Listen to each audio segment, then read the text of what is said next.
There we go. And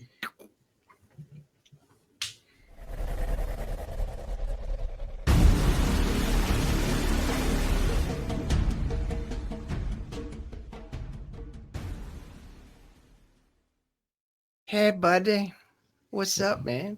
What do you say there? What's up there? Hey, I'm drinking tonight. Are you? It's a precursor for something that's coming up. All right. Well, tell you what. Maybe you can use some of that liquid courage and tell me what an electric hammer is. Oh, an electric hammer. An electric hammer. Electric hammer. This is does it have anything to do with a vibrator? No, it doesn't. No. Oh, fuck! I'm off base. Electric hammer.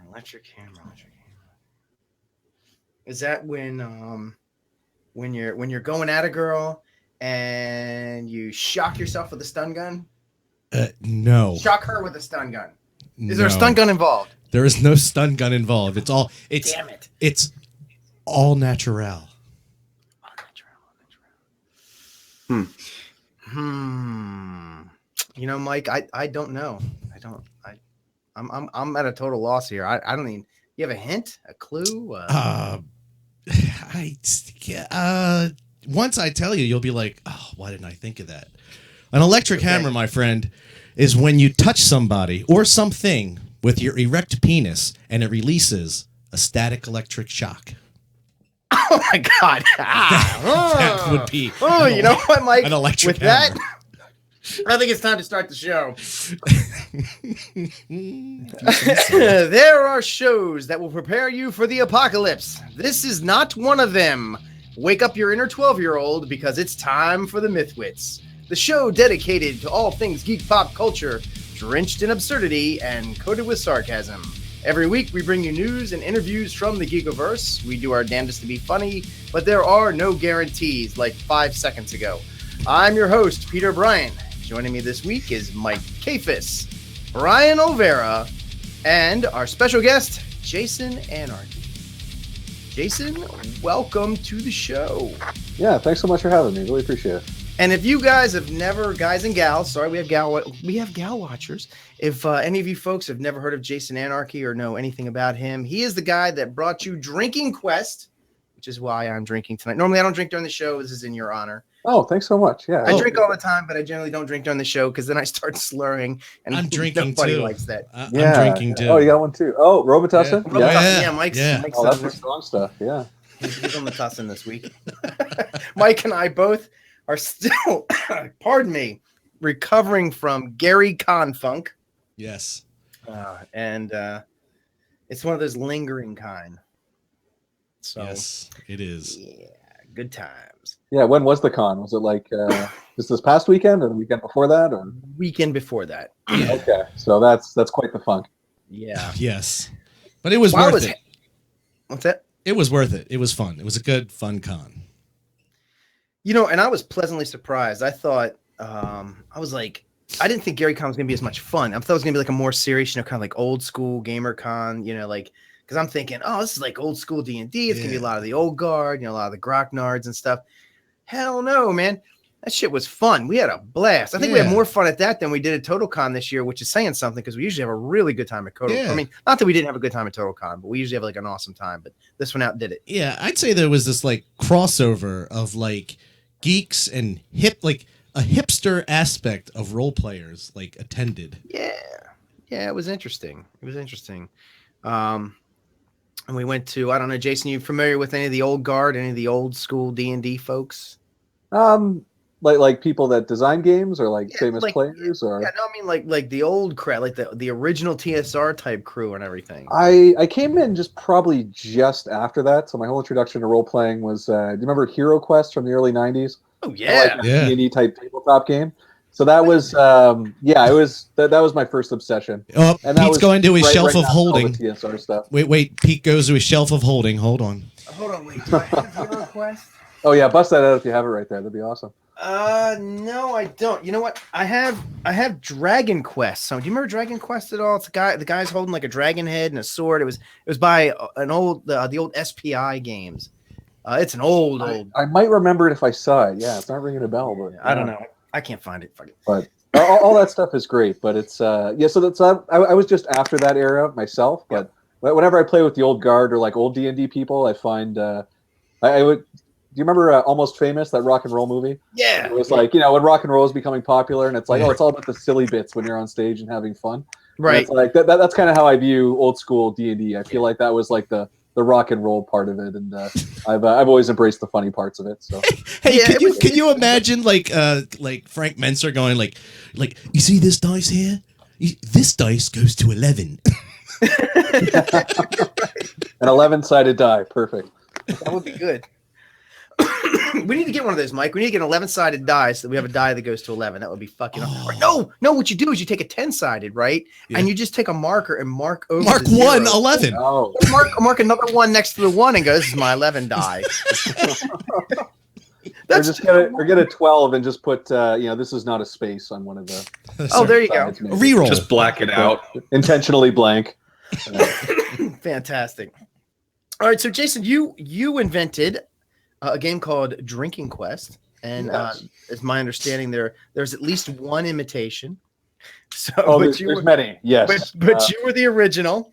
Yeah, it's I came out with the first one in 2011, and it was basically just I don't know, I've just been designing games since I was a kid, anyway, and then RPGs and stuff like that also, and it kind of goes back to Hero Quest being my introduction to the RPG side of things. The last page of the quest book was just a blank page, and you could kind of make your own quest, and I went crazy with that. And then I'd always play a lot of RPGs, but never anything by the strict rules. I'd always just mod everything and kind of make my own thing, and it was just to kind of serve my gaming group.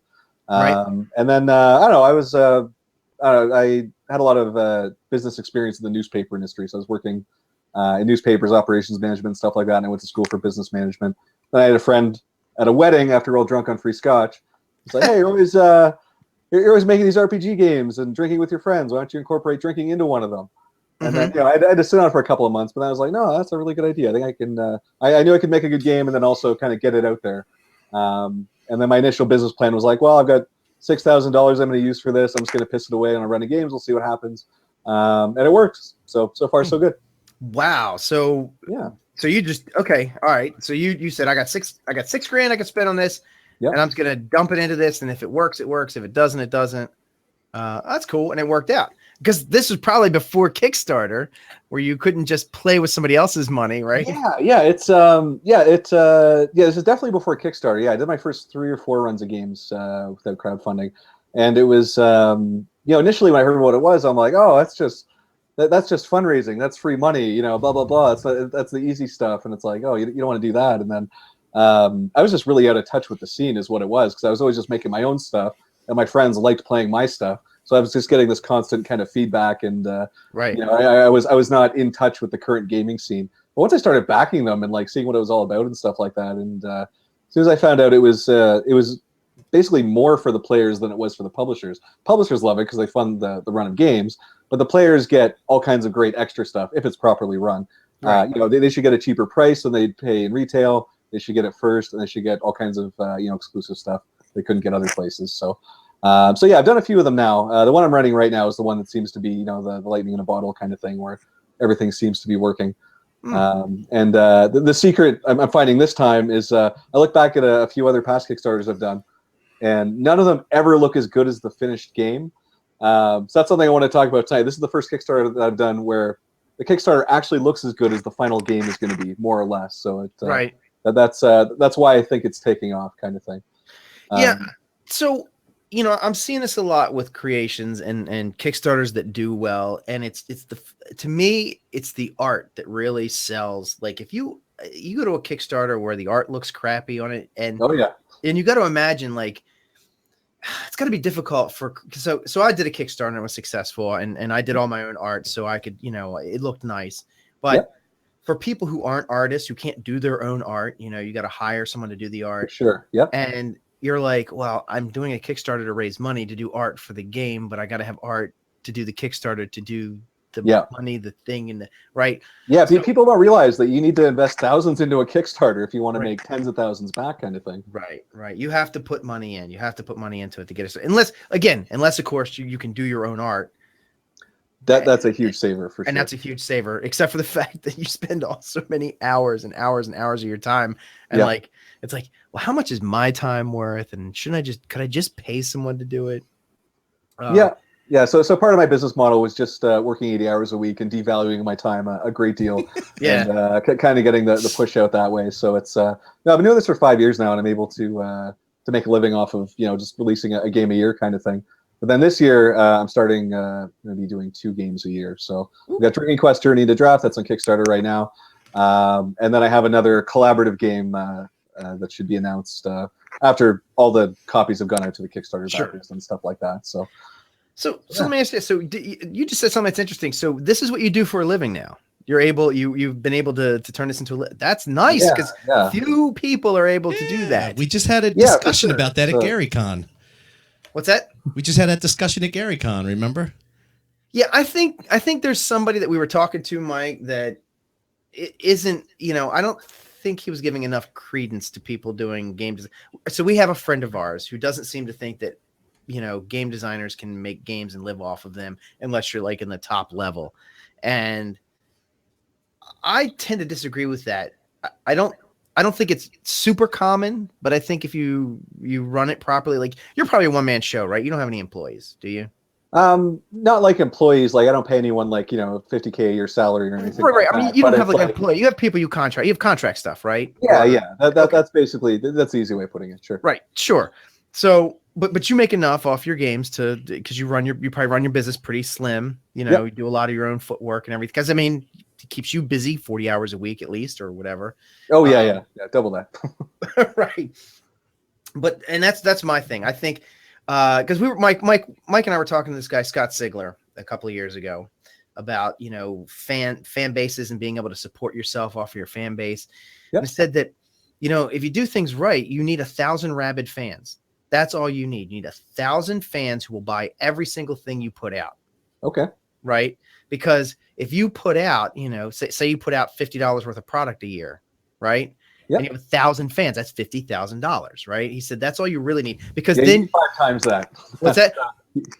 That's you probably need about 5,000 fans, because that's not taking into account all the no, you're right. No, he did say 5,000. I'm sorry. No, you're right. You're right. He did say 5,000. Did I somehow guess the correct number? Wow. No, you're right. You're right. It was 5,000. He said you need 5,000 rabid fans. And if you think about it, 5,000 rabid fans is not really that hard if you have a good product. I mean, there's 300 million people in the United States. You need like a very small percentage of that. It's a lot of rabies. How many gamers? You go to like, fuck, Mike, there might have been 5,000 people at GaryCon. Yeah, easily. That's one con, one gaming con. That's not even a great big con. Yeah. So. And there was a lot of rabies going around there. So there was a lot of what? Rabies. You said rabid fans. You said something else. Rabies con. What did you mean? What did you mean when you said rabid fans? I don't understand. Nothing. Never mind. Oh, okay. Brian knows what I heard, right, Brian? Yeah, I know. I was wrong. All right. So anyway, so Jason, so this is your, let's see. So it's Drinking Quest 1, 2. Is this 3? This last one that's out right now? No, I did Drinking Quest 1, 2, 3, just back to back, 2011, 2012, 2013. Right. I did Trilogy Edition, which is like a big compilation that had like basically a 4th game's worth of new stuff. Okay. And I did Haiku Warrior last year. Actually, just came out in January. I still consider it last year's game. It was just a little late. Okay. So this is my 6th one overall, and then I've got I've got several more in the works and stuff like that. But it's the whole idea with Drinking Quest, because being a one-man show and being able to run everything yourself, sort of thing. I'm also a huge fan of punk rock, so that's like my other kind of fascination. And so it's like, all right, well, I've got this business know-how, and it's like I like business, but I don't like business culture. I don't like dressing up in a suit and commuting and mandatory meetings and cubicles and shit like that. So it's but I'm a huge fan of punk rock. So I kind of base my model around like a lot of like if you're a touring punk band in the 90s when musicians could make money, kind of thing. So it's nobody buys CDs anymore, but people are buying tabletop games, and the timing's just totally coincidental. I didn't know they were on the rise as they are, kind of thing. So that's kind of nice too.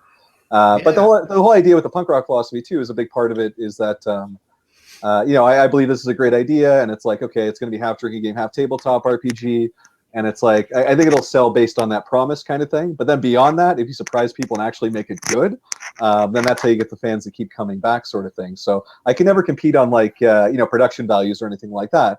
They always had a lot of art, there was always a lot of content crammed in, but it was never like, Wizards of the Coast magic cards or anything like that sort of thing. Right. But the thing is, it still did pretty well, and people saw past that because there was a lot of really strong humor kind of thing. So it's like, I'm a game designer, but I always say game designer / comedy writer kind of thing. When I'm talking about the business stuff, that's not particularly funny. Whenever I name drop comedy writer, everyone's kind of like, oh, be funny on the spot kind of thing. Right. But it's that's kind of the hidden strength that I find. So with the new one on Kickstarter right now, Journey to Draft, I keep calling it my major label debut, which is maybe not the best way to describe it if I kind of pride myself on a punk rock reputation. But instead of one artist working on the game, I've got a team of 10 people. So there's just everything's really high quality and just a huge jump from before. So I'm kind of treating it like a soft reboot, where if you played the first 3 games, it acts as a Drinking Quest 4, but it's really accessible for brand new people to jump on board, kind of thing. So sweet, that's awesome. Yeah. And I like the art, like, so the whole philosophy was always just make the art funny if it can't be super high res and like pay someone $1,000 per piece kind of thing. So it kind of reminds me of, it has a Sergio Aragonés feel, like the guy who used to draw the little dudes in Mad Magazine. Oh yeah. Okay. And he did Gru the Wanderer.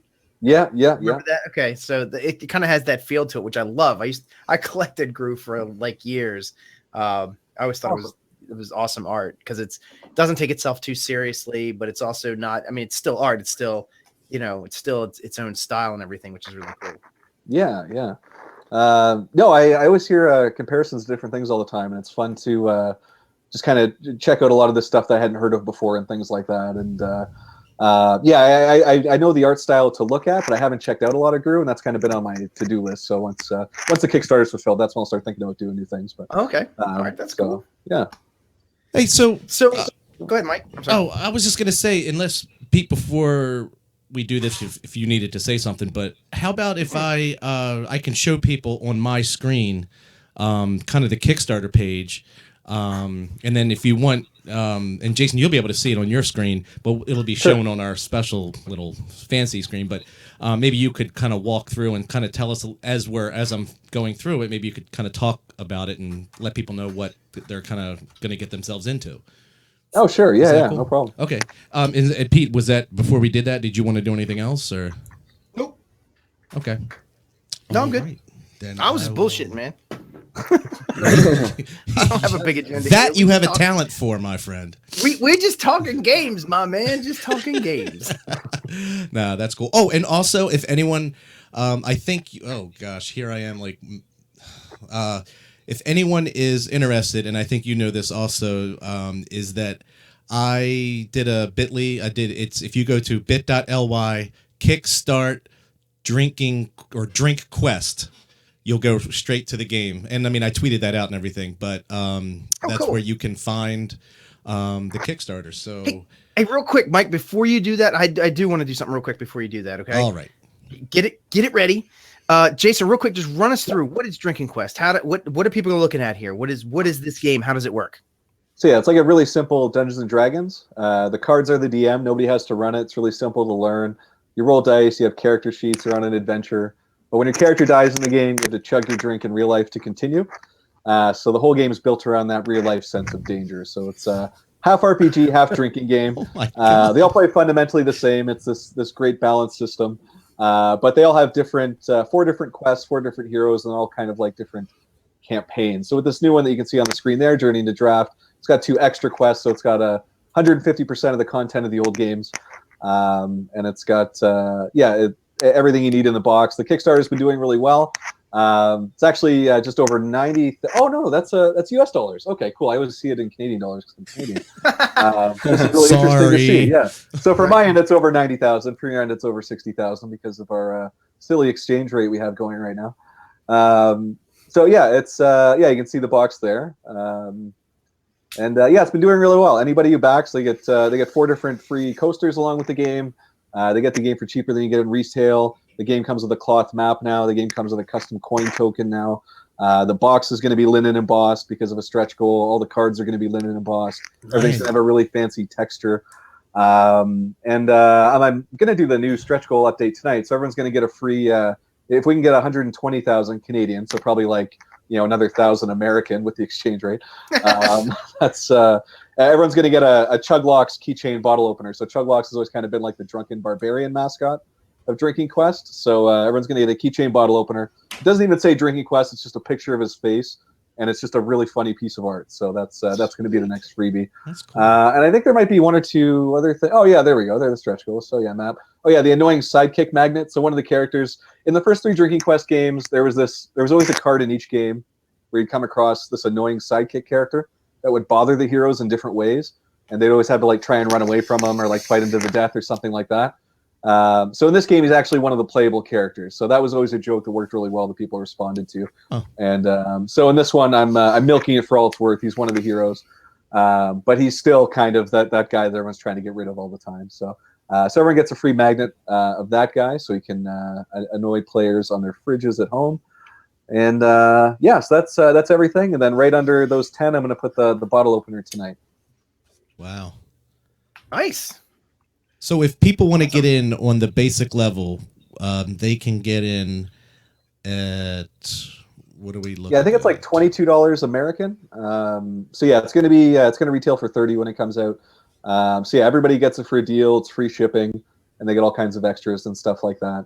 And it's basically like, if you want to have a successful Kickstarter model, if you really want to fund the run of games, aim to break even. And then you have the run of games, paid for after that. So it's a lot of work for several months leading up to that. That's probably why, everyone's not doing it kind of thing. But that's always been my philosophy. And it is a lot of work. This will still work with even 2 players. Yeah, 2 to 4 players. And then cool. I have alternate rules in the instructions this time for up to 8 players to do like a double up game, or I had some clever name for it. Oh yeah, make it a double games or something like that. Because I had people asking, what if I had more than 4 players? And then I think back and I'm like, yeah, I've been in enough situations where we've had more than 4 and we just doubled up. And it works really well because what happens is you team up with one character with someone of roughly equal drinking tolerance. And then there's just this great sense of camaraderie while you're doing chugs with a buddy the whole game and suffering together kind of thing. So, and then at the end of the game, whoever has the most points wins, and then whoever has least amount of points loses, but they also chug the most. They still kind of win in their own funny way. So there's a really nice balance there. Everybody has a good game. It's like every drinking game. It's like, am I trying to lose or trying to win? And what is losing? Yeah. It's I played enough drinking games, in first year college and things like that. But in general, I haven't played, or I played enough of them, but I'm not a huge fan of them. So that could be our headline: Drinking Quest creator, not a big fan of drinking games. But the reason is, they're not designed as games. They're horribly imbalanced. They're so front heavy, and there's always someone that's passed out or doesn't want to play after 10 minutes. So the eureka moment with Drinking Quest was when I knew there was like a balancing mechanic. So I needed there to be a way that people would actually finish this half RPG game. So each game is divided into 4 quests. If you have to chug your drink more than once in the same quest, you just do 3 swigs, and that way everybody can finish the game. Nobody quits right away, and especially nobody gets hurt and stuff like that. So, as a half drinking game and a half RPG, that was the model that was created. Well, as the game designer, do you have any advice for players?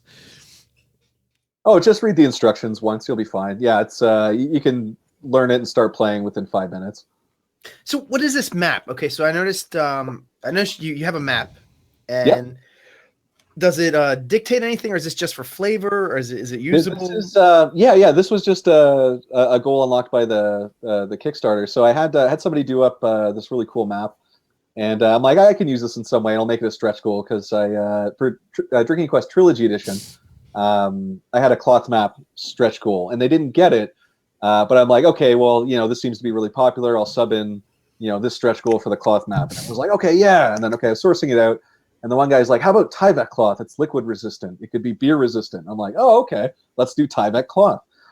So we got the maps in, and they looked good, and they were beer resistant.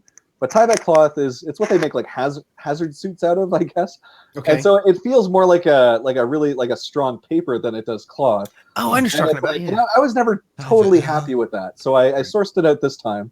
And it's going to be polyester, which is shitty to wear, but it's great for printed things like maps. Okay. So it's going to be a very cloth-like map this time. So there's 3 color variations. We had an unofficial vote on which one we should actually print, and just overwhelmingly everybody wanted the really kind of old, kind of grimy, faux kind of weathered look. So that one's the colorful version there.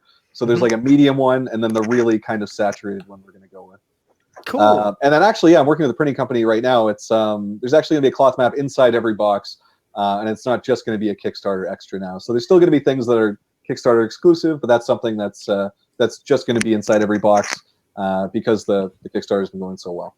Nice. So we do have a chat room, and we have David in there, and he has a question for you. He says, all work and no play. Just curious, do you have time to play other products? Nowhere near as often as I'd like. Yeah, the irony of being in games for a living is I actually don't play as many games as I did when I did not do that. So when I do play, I play a lot of Lords of Waterdeep and Machikoro like this past year. Like those are 2 new ones I picked up. I like them both a lot. And I have a quest called Lords of Whiskey Deep and Journey into Draft. But specifically with Lords of Waterdeep, they have a really great iPhone app where you can play with your friends, and it's like push notification turns. So it's like I take my turn, sends a text to my buddy. 6 hours later, he takes his turn, and kind of over the course of a week, we kind of have a game of Waterdeep. So, yeah, it's really cool. So I've been finalizing the Drinking Quest 4 files. It's literally going to print tomorrow. And while I've been doing that, I've been playing lots of Lords of Waterdeep 1 turn at a time with my phone, and it's been kind of nice. It's been a good way to break it up. So have you had any of these like eureka moments where like Mike and I were at GaryCon this past weekend, and I have a game called Cube of Death that I've come up with. Sure. That I have on a market, but it's not really making any money. We have a podcast that we run with Cube of Death, and I came up with this this new way of playing it. So Cube of Death was originally a card game, but it was something you just played at cons, and somebody would be like a game master. They would read questions to 2 different teams, and they would play against each other. And basically, it was like a role playing game and like a competition and a trivia game all in one. So anyway, it was always kind of that way where there was like, a game master who kind of read the cards and like told you what was going on. But I was like, one day I realized, hey, you know what? We could just do this like kind of round robin. I just pass out cards and we ask each other questions. You pick someone, you ask them a question, right? If they get it right, they get the card. If they get it wrong, you get the card. And at the end of the, when everybody's out of cards, you count up your points. So a regular card was worth a certain amount, a harder card was worth, and there's ways to rate the cards. It's right on them.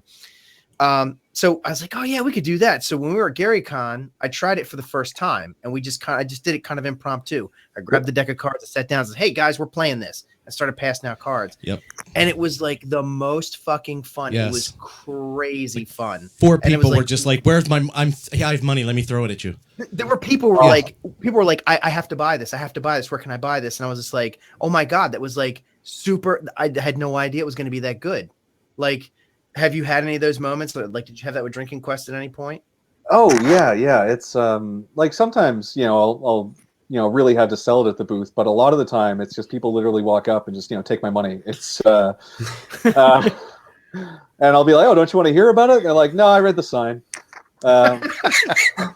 Fucking okay. Game. Yeah. It's, so it's, no, it's, for people working cons, like selling games, like it's, the advice I always give is, have the best possible way of saying what you want to say in your head already. So have like a little kind of pitch, like a 30-second, 1-minute pitch, whatever it is. Your elevator. But be able to deviate from it. So if nobody's talking, just be able to go through. But if they have questions, go from there and just start with that and see where it takes you. And then in general, when you're brand new, it's really tough to break in because all you're doing is cold calling and being like, hey, blah blah blah, this game, I never talked to you before, but check it out and stuff like that. You got 1 sentence for stuff like that if you don't have their interest at that point. So you have to describe your game in an interesting way in 1 sentence.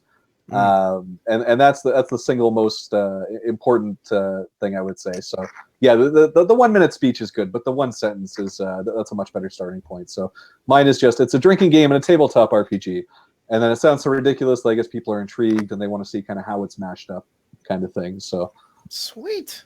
Yeah. All right. Well, we definitely want to get to our game tonight because we keep putting our game off because we yakety. Yes. But I don't want to shortchange anybody. Brian, did you have any questions or anything you wanted to?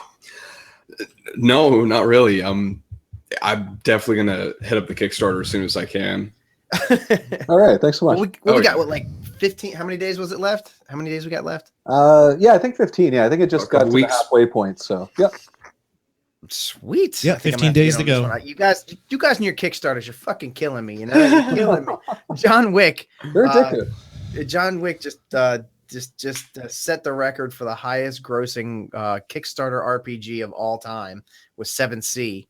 Oh wow! Yeah, made it that high. That's awesome. Yeah, he made $1.3 million. Oh, nice! Wow. yeah, and I'm $65 poorer now. Every time I fucking turn around, there's some money. No, but that's awesome. I think it's a great thing. I actually love helping people make their fucking dreams come true. I think it's awesome. Yeah. Thanks so much. Really, it's so much better than just pouring money into a nameless corporate entity. Even though I know all those guys, they're all game designers who have dreams just like everybody else. They're just like the people on Kickstarter, but they're behind the curtain and so nameless. And on Kickstarter, you just kind of feel like that's my buddy. You can talk to the people making the game on Kickstarter. Yeah, it's fun that way. So I just gave my buddy Jason $22. That's what it feels like. So. Yeah. So I hope you like the game when you get it. It's hands down going to be the best thing I've put out. It's I've been spending a lot of the time with those files the past couple of weeks and just finalizing and tweaking everything. And it's good stuff. So it's probably the funniest thing I put out too, which is still the ultimate way that I measure it. So that's 3 things I love, Mike. 3 things: drinking, RPGs, and funny. Making with the funny. Plus people are drinking, so it probably doesn't need to be as funny as it is, but it's good for replay value. People only get half the jokes the first time through. Yeah, there's still new ones the next time they play. Oh yeah, that's true. Definitely. All right, and it seems like a pretty good game you could play at cons too. This seems like something you could sit down at a table of people at a bar and go, "We're at a gaming con. Why aren't you fuckers gaming? Here's some cards. Let's go." That's right. Yeah, every con I work, I'll have someone buy it on the Friday. They'll come back on the Saturday. And they'll be like, "I hate you. I have the worst headache, but I love your game. This was a great purchase." So they're mad at me, but they're still thanking me, and it's that makes me feel warm and fuzzy inside. So that's great. Nice. Jason, your game gave me a headache. All right, so Mike, you got a game for us tonight, right? Yes. Before we do that, though, why don't we just have one last plug for our friend? No, I am. I just want to make sure we had a game ready before I said, "Hey, let's go into the game." So Jason, why don't you give everybody the links of where to find everything? Drinking Quest Journey into Draft is on Kickstarter right now. So you just go to Kickstarter and search for Drinking Quest. Or if you're super lazy, just go to drinkingquest.com and it's the first link there. Click right down there. Yep. You can also go, like I say, there's a link there. Awesome. There's a link right there. If you're listening to this, we'll actually, Pete, maybe we can I will try and get this. Maybe we can drop this into the feed early so that audio listeners will be able to, in the next 15 days, if you're still listening to this, you can go to bit.ly/kickstart-drink-quest. Yes. So we, Jason, just so you know, we do the live video show, right? And then usually we try very hard. We've been making it lately. We made it this week too. The following Monday, it goes into our audio stream. So we edit out bits like your interview will be the Monday show, and then the game we're getting ready to play will be the Friday show. Okay, cool. So there'll be Mike, I don't think we need to do it early because the last week is when a lot of people will punch in on a Kickstarter. Okay. They'll be seeing this all week up until that day, and then they'll get another hit into our audio feed. Sounds good. All right. Yeah. Sounds awesome. All right. Well, Jason, thanks for coming on. Thanks for coming on. Stick around because we're going to play a game. We are, ladies and gentlemen. I can't find my game starting music. That's the only thing I was looking for. But I'm ready to go with this. Go live with our Movie Madness. We are playing a Movie Madness themed game this week. Basically, we're going to do a soundbite. We're doing another soundbite game. Brian, did you play this with us last time? No, not the soundbite one. No. All right. Well, let me make you aware of the rules. You will have... we'll go down the line, and each person will go first. Mike, am I keeping score? Yes, you are.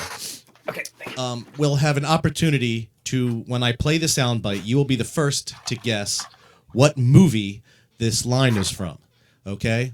And Awesome. if you cannot get it in the first try, which is worth 5 points, all right, then you will try it on the second try, that is worth 3 points.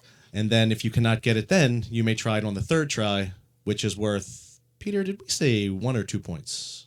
1 point. Let's say 1 point. Okay. Now, if you would like to take a guess, but you're not quite sure, and you get it wrong, you're just sacrificing 1 point out of your thing. So let's say Leia, if you tried to guess it at number 2 and you got it wrong, but you get it right at number 1, you don't get any points. But at the higher levels, you could take a guess and maybe not get it right, but you'd still get 4 points. Yeah. Wow, that's real elegant, Mike. Sorry. No, that's wrong, because that means you would get 2 points on the second tier instead of 3 points. That's what that means. All right, here we go. We'll start I think with... you need to script that. I need to script that, yes. Yes, you do. All right. Let's start with Brian. Okay, we're going to go Brian first. All right. Brian, All right. This is your level 1, number 1. Yippee-ki-yay, motherfucker.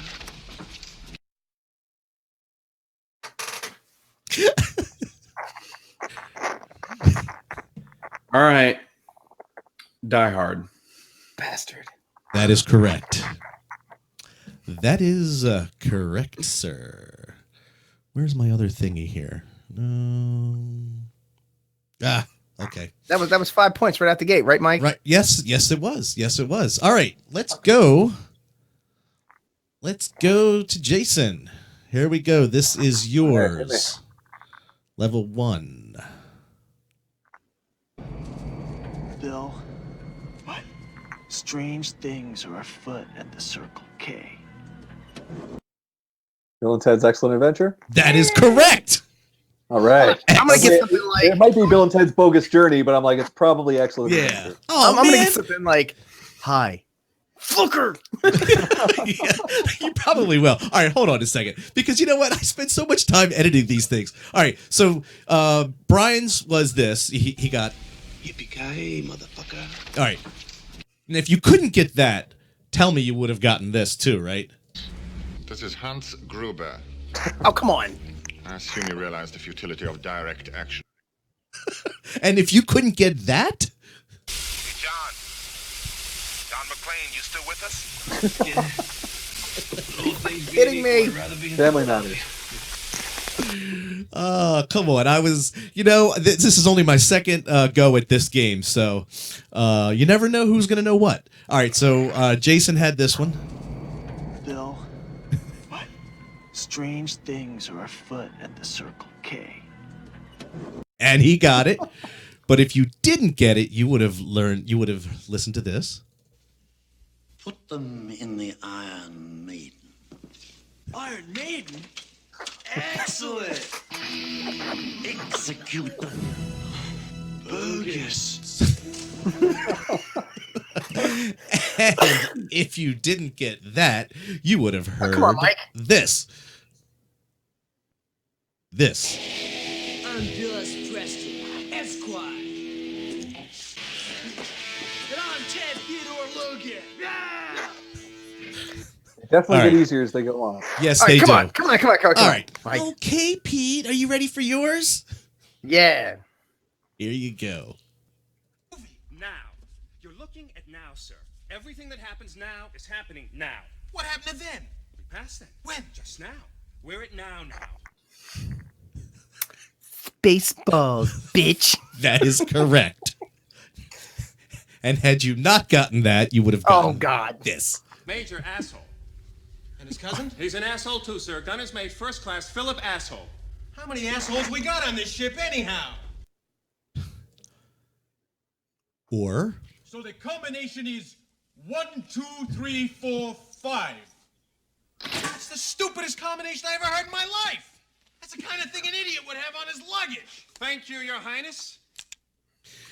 all right. So I guess we've learned that I can make them a little bit harder. Yeah. All right. That being said, we go to our next round. Brian. Hey, let's not play all three of them. They get it right. Now, because Pete had to be a big mouth, I will play that for you again, Brian. I recognize her.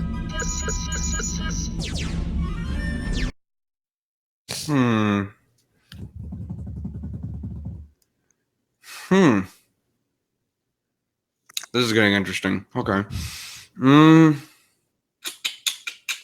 I kind of want to say The Last Starfighter. Would you like to wager a guess? Yeah. Or go on to the next level? Oh, let's go to the next level. All right, next level we have it. This is Blue Leader to Blue Bikes. Run these guys into your jet walls. Copy, Blue Leader. Copy, Blue Leader. This is Gold 1 to Gold 2 and 3. Split up. Take them one on one. I know this one. There is only one sound. I'm sorry. I'm sorry, like- youngster. But That's like a lightsaber. I know. That's the lightsaber of this movie.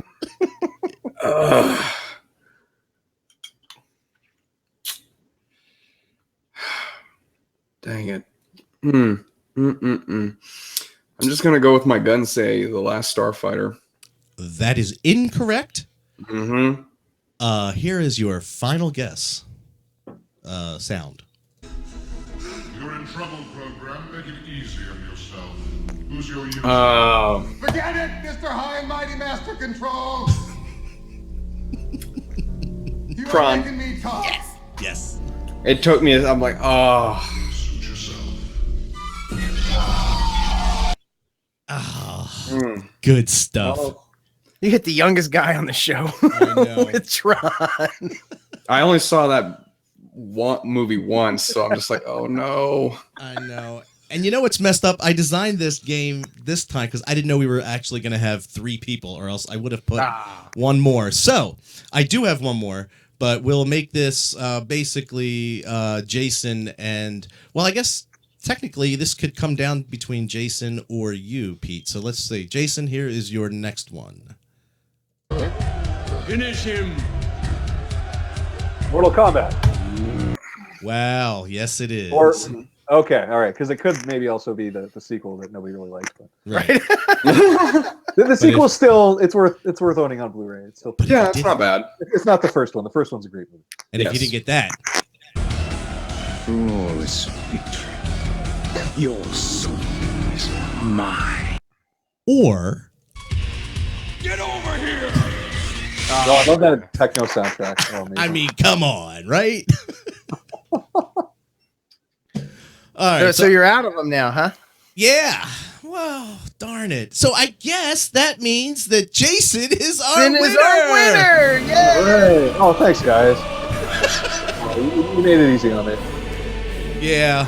You can start doing impressions from movies now off the top of your head, and we'll try and guess those. Hey, Mike, I think this game needs a little work. Hey, come on, it's good getting game. there. It's getting there. You know what it is? It takes a long time to edit one of these, but yeah, I'll just got to put a crap load of them in the bank. That's all. All right. So, all right. Well, thank you, Jason, for coming on and playing. This gets separated out, so I will plug you again on this feed for the game feed, and that is again go see.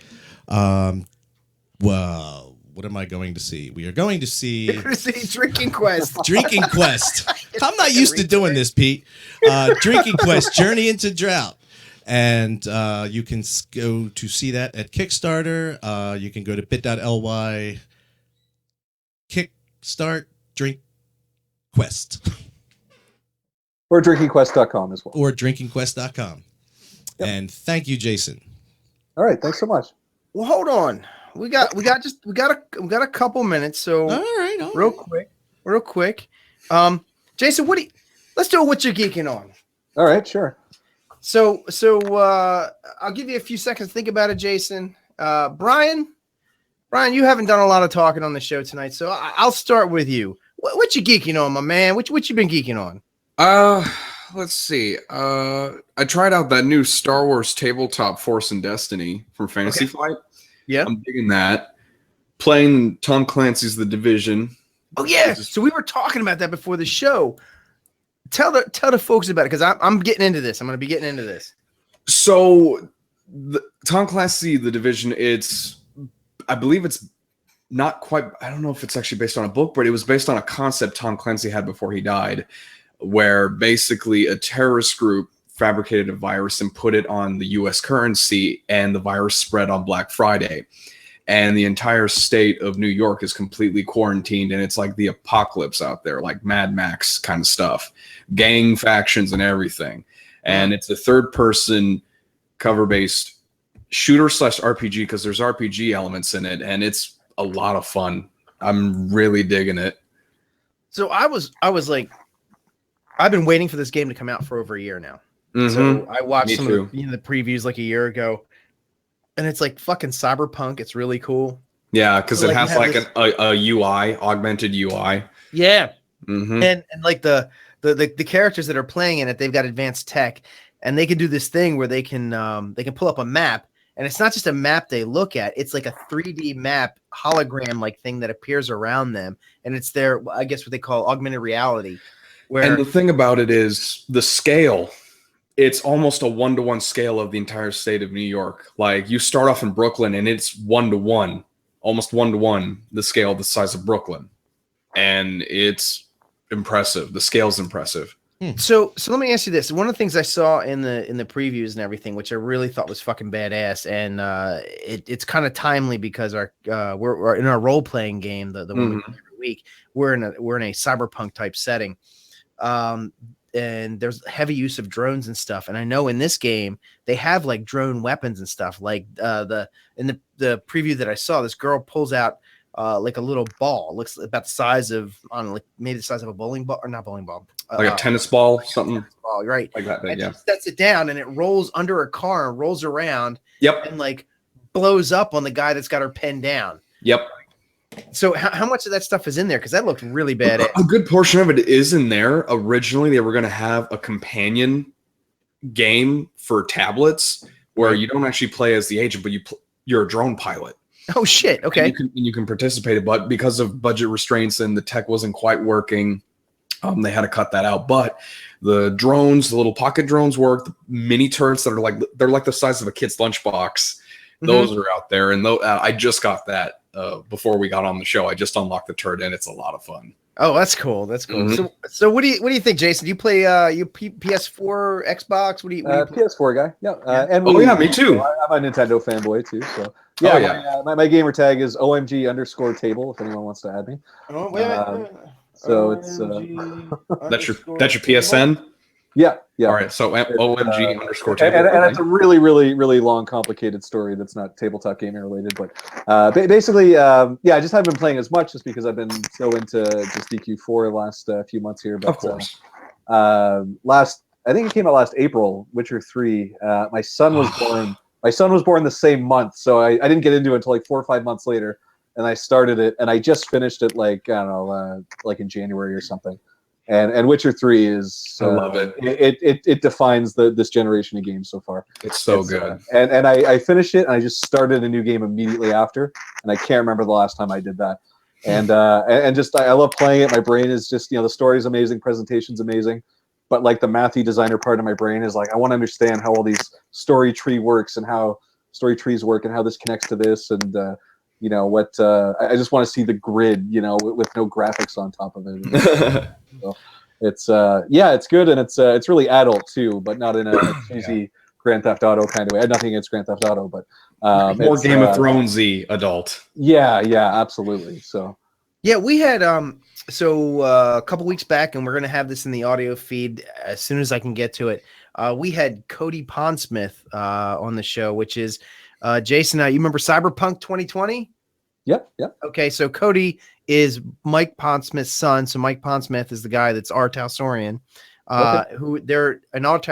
Talsorian being headed up by Cody at this point for Witcher. They're doing the Witcher role playing game. Oh, awesome!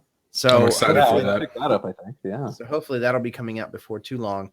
Yeah, I know they have a board game out right now too, or something. They do. Yes. I remember seeing it, and I was like, "Whoa, too many pieces! I'm scared. I'm staying away from this film." Yeah. Right. It's probably Fantasy Flight then, right? Yeah. I think it is like, Fantasy a lot Flight. of pieces. They have like the big ones. Yeah. I picked up my first Fantasy Flight game, or I got it for Christmas. Imperial Assault, and that's a good one because it looked like Hero Quest with but Star Wars kind of thing, right? Like it had the miniatures and the custom rooms and everything. And I spent a night just by myself, just trying to figure it out, learning how to play. And I got my game group together, and I'm like, all right, guys, we're gonna play Imperial Assault all night. And then I felt like that was a second night of learning it with other people. And so I think by the third night, I'm hoping to finish a few kind of quests of that next time. So I still haven't quite figured out how it works, but it's a good one. A lot of pieces. It's my first Fantasy Flight game. So far, so good though. Cool. So Mike, what you geeking on? Is there anything? Yes. Since we got back from Gary Con, I'm kind of catching up on Flash. I'm all caught up on those from just this last week's episode, so I'm digging that. And I am now starting to watch Arrow. I'm like just started catching up. I haven't caught any Arrow since they started the season back up again. And I am trying to get into DC Legends of Tomorrow, but I'm missing a few episodes, so there's no way for me to get them other than creative ways. So, but I'm gonna get caught up onto those too. And let's see. I am still Marvel Contest of Champions. I am like a whore. I cannot stop playing this game. So if you, I know, dude. Oh my hit god, me up on Twitter if you want to. We're at Gary Con, and this motherfucker's on his iPad the whole goddamn time. Tick, tick, tick, tick, tick, tick, tick, tick, tick. And I'm just like, what the fuck, man? Stop playing the guy. I want to yank it out of his hand if it's like, as an intervention. Hey, I like to think at Gary Con I was way better than I was at TotalCon. Yeah, you were. So come on, I'm getting better. I'm a good boy. So, I just can't help I it. have not been geeking on anything the past week. I have been Kleenex? coughing on. I have been so fucking sick the last week. I mean, I've literally been working and sleeping and working and sleeping. I think the only thing I've really been all right. So this is going to be more of a work geeking thing. So I'm becoming more and more involved with TSR nowadays. So Jason, are you familiar that TSR Games is back in a different sense? So really? A guy named Jason Elliott. Oh yeah. I think I met him at Gen Con a couple years ago. Okay, so he bought the acquired the old TSR trademark. It had gone into remission or whatever it is. It became available again. So he got together with Luke and Ernie Gygax and had talked to them and some of the old guard like Frank Menser and stuff. So they reignited the TSR Games. Excuse me. Sorry. And so guard. Yeah, I know, right?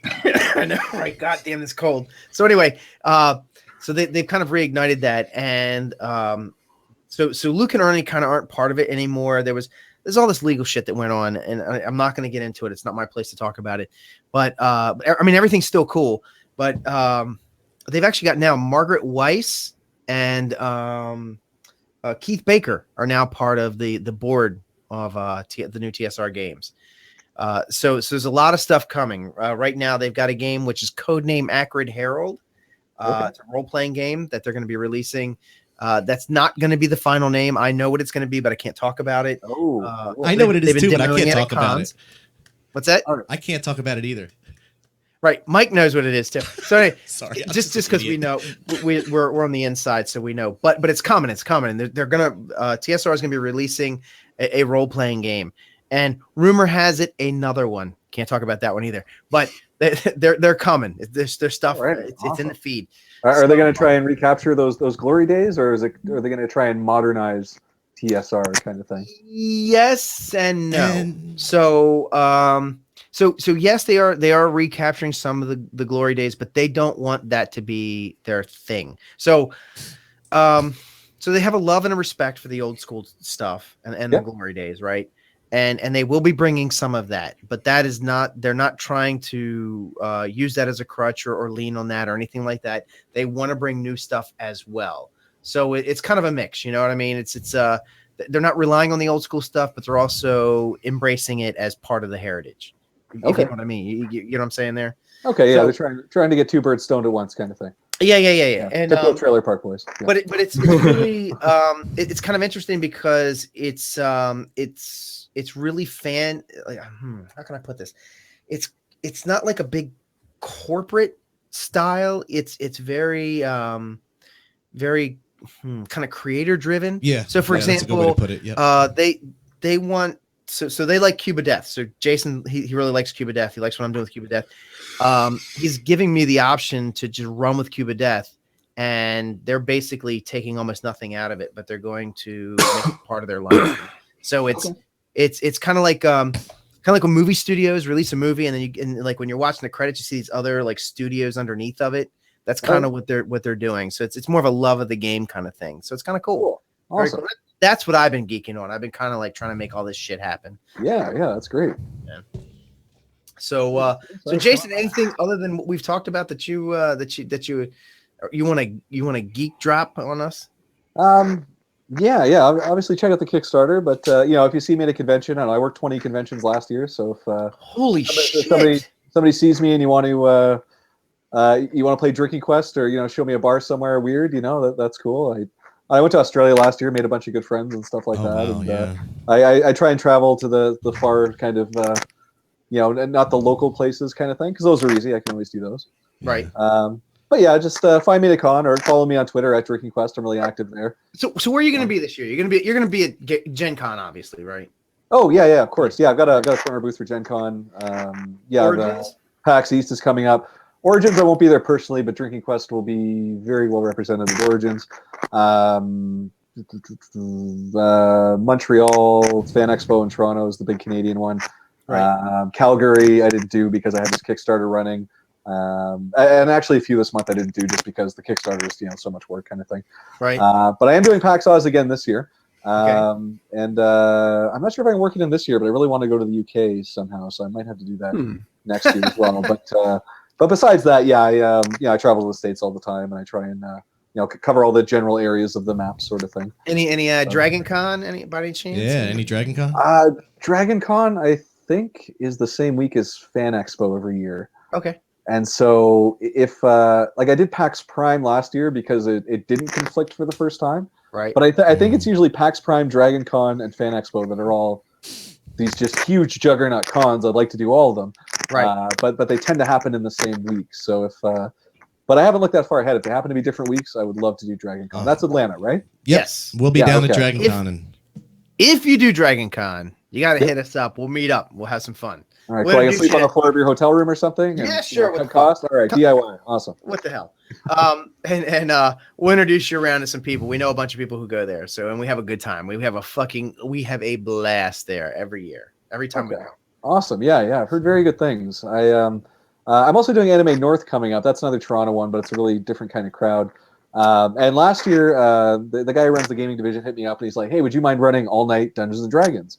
And I was like, "What does that mean?" He's like, "Oh, till like 6 a.m. the next morning." I was like, "Oh fuck, I don't want to. That's a disaster. I don't want to do that." Right. But he convinced me to do it. He's like, "Hey, you can have free booth space." I'm like, "Oh wow, yeah, it's like a 5-year waiting list for this con, sure."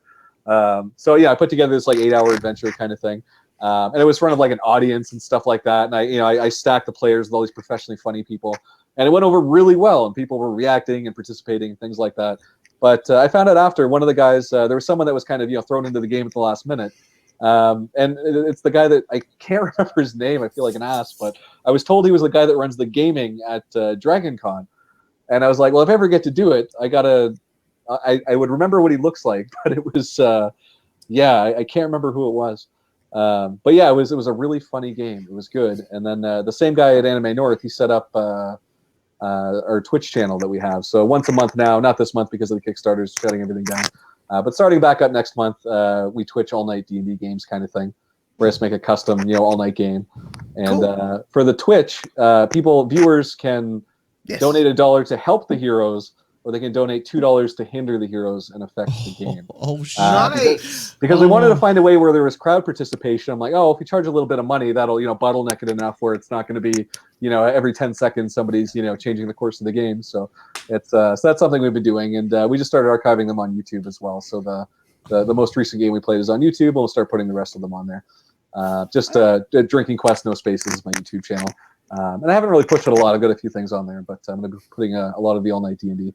And again, same thing. I have a rotating cast. I just try and get different funny people in there, and then I try and be funny myself, and have a really funny custom quest every time too. We were just talking about that, Pete. Well, we were just talking about that. So Game School is looking to get their Twitch channel going. So that's I do too much shit. Okay, so Game School is one of the TSR. I'm the podcast.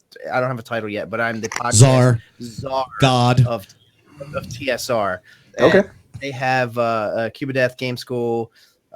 This show is now becoming part of the TSR podcast network, and awesome. The Dead Game Society is another one that's becoming part of it. And we're looking to, in the very near future, get our Twitch channel going. And run games and stuff, but I don't know if you're familiar with Satine Phoenix. She is a gamer. She was part of the I Hit It With My Axe, and she loves the game and stuff. So she would be a good one to come on your show as a celebrity guest. Yeah, that'd be awesome. And we tried really hard to get a female player. She's awesome. Dude. It's been all dudes so far, and we got to mix it up a little bit. So hit me up. I'll get Satine on your show. Awesome. Yeah, that'd be great. Very cool. All right. Well, we are on time. This is it. We're at 1 hour. Going to call the show. So, Jason Anarchy, thank you for coming on our show. Thank you, Jason. You guys check out Drinking Quest. Go to the Kickstarter and back it. Don't be a punk. It's cheap. Get in. It's fun. Anybody got any parting words? Thanks to everyone who's backed the Kickstarter, and thanks to you guys so much for having me tonight. Really appreciate it. Excellent. Yeah. All right, Mike, if you are ready. Ready. Let's roll that closer. You've just enjoyed another awesome episode of the MythWits. A special thanks goes out to our guest, Jason Anarchy. Make sure to check out Drinking Quest and go back his Kickstarter right now. Join us for a live broadcast every week, Mondays at 9:30 p.m. Eastern Time to catch the full show. Jump into the chat room and ask our guests questions. If you missed our live show, you can always catch the encore episode and the podcast version at our website and on iTunes. You can find our website at mythwits.com, and you can visit us on Facebook, Twitter, and YouTube. Do the like, follow, subscribe thing wherever it's appropriate. Please give us a bunch of stars and a review on iTunes. It's super, pooper, duper important. MythWits is a Studio187.com production and is protected under a Creative Commons license. And hey, we're part of the TSR network now. God damn it. Woo-hoo. You can download and share it with whoever you like. Just don't change it and don't try to make any money with it, because we can't. And that would make us feel really bad. Make sure to check out Studio187.com for more cool stuff. And make sure to join our mailing list to get free stuff every month and to find out about all the other cool shit that we do. Mommy, my tussie threw up.